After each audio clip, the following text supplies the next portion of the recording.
不了，不晓得了。他走了，后来我家爷爷来了，红子啊，我讲的吧，我说你不能啊，你可怜啊。我家爷爷可怜就把我腿现在冰起来，慢慢揉，慢慢揉，慢慢揉，慢慢揉，把我肚子慢慢揉，慢慢揉，慢慢揉，就这个血淌得一塌糊涂哎，淌得一塌糊涂哦，我没得办法。哎呀，我现在讲，我说我不救你，你死了，我怕我这个命要死了，我死我一个人，我不能死，我们死两个人，你晓得。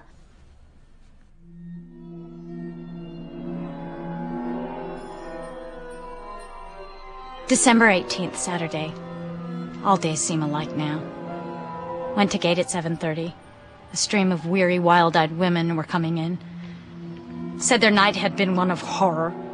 That again and again their homes were visited by soldiers. 12-year-old girls to 60-year-old women raped. If only the thoughtful people of Japan knew the facts of these days of horror.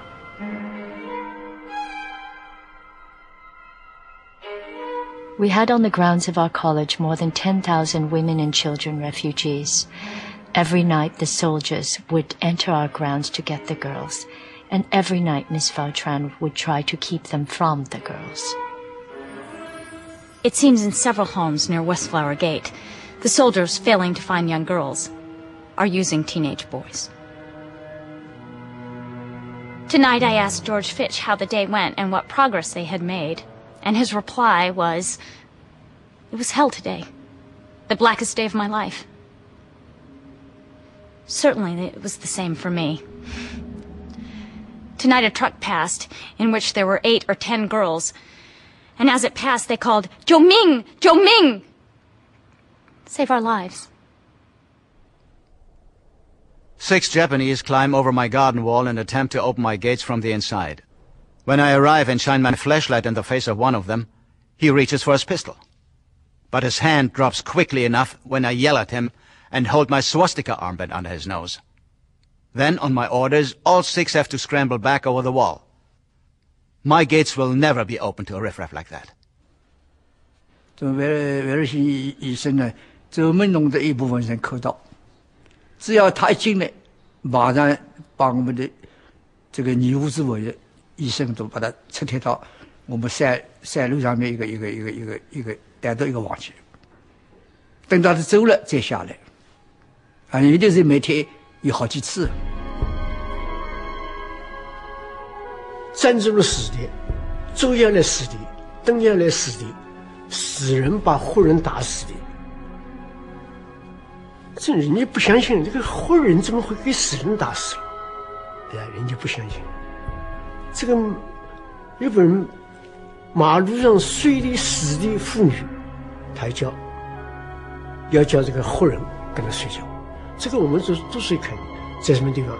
就在中华门进门一个桥上面。Every day we call at the Japanese embassy and present our protests and appeals, our reports of violence and crime. For the kind attention of Mr. Kiyoshi Fukui, Second Secretary, Japanese Embassy. Dear sirs, we are very sorry to trouble you again, but the sufferings and needs of 200,000 civilians of whom we are trying to care make it urgent that we try to secure action from your military authorities to stop present disorder among Japanese soldiers wandering through the safety zone. Case number 15. Japanese soldiers entered a house on Hankow Road, raped a young wife, and took away 3 women. When 2 husbands ran, the soldiers shot both of them. Case number 154. A girl, 13 years old, was raped by 3 Japanese soldiers at Chinjiajiai number 6. Case number 290. 4 soldiers raped a young girl, a little over 10, by turns. Fukuda and Tanaka of the Japanese embassy had nothing to say, except Fukuda's remark that the army is very mad because they say it is the first time in history that an army had to conquer a place with neutral observers on hand. Quite a false view, but we felt it was not time to argue. We have come to understand the Japanese much better than we did. A week before their entry, I preached to our group and I urged them to have faith in the goodness and humanity of the Japanese. The Chinese are still laughing at us for our innocence. Now, we better understand Japanese propaganda. In the midst of great suffering, Japanese news squads went around staging pictures of Japanese soldiers giving candy to a child or an army doctor examining 20 children. Some Japanese newsmen came to the camp and handed out cakes and apples and a few coins to the refugees. A moving picture was taken of this kind act. At the same time, a bunch of soldiers climbed the back wall of the compound and raped a dozen or so women. No pictures were taken out back.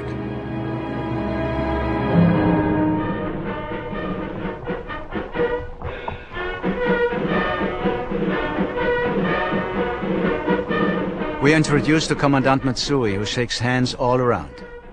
I assume the role of spokesman and explain to Mr. Tanaka of the Japanese embassy that we infer that the city is to be burnt down. Tanaka denies this with a smile. Statement by the Japanese military posted throughout the city. The municipality of Nanking is quiet. The herds of refugees who fled for their lives from the midst of death have met with the gentle soothing of the Japanese army. The Imperial Army entered the city, put their bayonets into sheaths, and stretched forth merciful hands in order to examine and to heal, diffusing grace and favor to the excellent true citizens.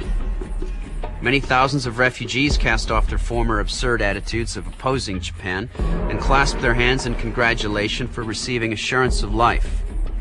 Looking down, one sees a playground for Nanking children with soldiers and Chinese children playing joyfully on all sides. The proclamation on the handbills, which airplanes scattered over the city, saying the Japanese are the only real friends of the Chinese and would protect the good, of course meant no more than most of their statements.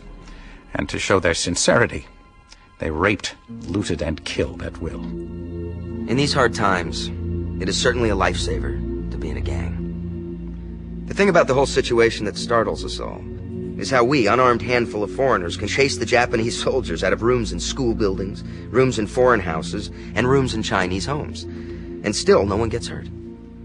The soldiers often actually run away. Part of it is pure bluff. If we batted an eye, we'd be done for.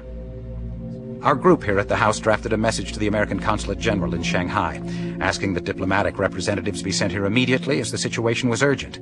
Then asked the Japanese to send it via Navy radio. Needless to say, it was never sent. When things were at their worst, the fellows at our house remarked at supper, "The first fellow that gets killed, we are going to carry his body over and put it in the Japanese embassy." Each night, the 8 of us wonder who would be missing the next night. We said, we just can't all get through this alive. At noon, a man was led to headquarters with head burned cinder black, eyes and ears gone, nose partly gone. A ghastly sight. I took him to the hospital in my car, where he died a few hours later. His story was that he was one of a gang of some 100 who had been tied together, then gasoline thrown over them, and set afire. December 24th, the day before Christmas. About 10 o'clock, I was called to my office by a high military advisor. Miss Minnie Watrin, our American Minnie, a proper lady to the core. She believes in her girls and guards them the way a hen guards her chicks. I shall never forget her marching at the head of some 400 female refugees through the town, right past groups of vagabonding Japanese soldiers, to guide the refugees to the safety of her girls' camp in Jingling College. And now something terrible has happened to our Minnie. The request was that they be allowed to pick out prostitute women from our 10,000 refugees.